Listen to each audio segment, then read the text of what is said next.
చంద్రబాబు నాయుడు ప్రతి కార్యకర్తని కేకేసి చెప్తాడా నువ్వు ఇట్లా రాయని. ఆ కార్యకర్త చేసినోడిని లోకేష్ టీం రికగ్నైజ్ చేసి పిలుస్తోంది. అవసరమైతే చంద్రబాబు దగ్గర కూర్చోబెడుతుంది, ఒకసారి నమస్కారం పెట్టి ఫోటో తీసి పంపిస్తారు. అంతమించి ఏం చేయరు అక్కడేమి బేసిక్గా.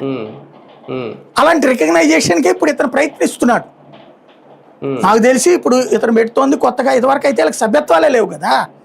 అవును, నేను అప్పుడు ఒక నాయకుడిని అడిగా, ఏంది మీ దాంట్లో కనీసం బూత్ కమిటీలు ఉండవా అంటే, 2000 పార్టీ పెట్టినప్పుడు 2014 ముందు జగన్ అడిగితే, అన్న మనం ఇప్పుడు సభ్యత్వం పెట్టుకున్నాం అనుకో అభిమాని పోతాడన్న, సభ్యత్వం కంపల్సరీ అన్నప్పుడు ఎందుకు చూద్దాం అన్నారట. 2014లో ప్రతిపక్షంలోకి వచ్చాడు. ప్రతిపక్షంలోకి వచ్చాం కదా ఇప్పుడు పెడితే అంటే, అన్న ఇప్పుడు పెడతాము కమిటీ అని వేస్తాము, 100 మంది కార్యకర్తలు కమిటీ, ఇది 100 మందిని పెట్టాం కదా, కమిటీ వేసినప్పుడు 10 మంది 20 మందినో పెడతాం, మిగతా 80 మంది మనల్ని డిజోన్ చేసుకుంటారు కదా, మాకు పదవులు ఇవ్వలేదని, కాబట్టి వద్దులే అన్నాడట. మనం అధికారంలోకి వచ్చినప్పుడు చేద్దాంలే అన్నాడట. 2019 తర్వాత అడిగారట, అవి ఏమీ లేకుండానే గెలిచాం కదన్నా ఎందుకులే అన్నాడట. దాంతో సంస్థాగత నిర్మాణం లేదు పార్టీకి. ఇప్పుడు సంస్థాగత నిర్మాణం చేస్తున్నాడు.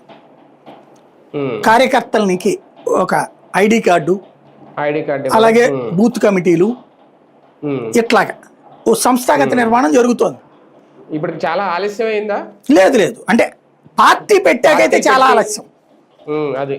ఈ ట్రిప్ లో అయితే కాస్త ఆయన ఈ ఆలోచన చేయడం బిగిన్ చేసింది ఈ ట్రిప్ లో. చేశాక వేగంగా చేస్తున్నాం.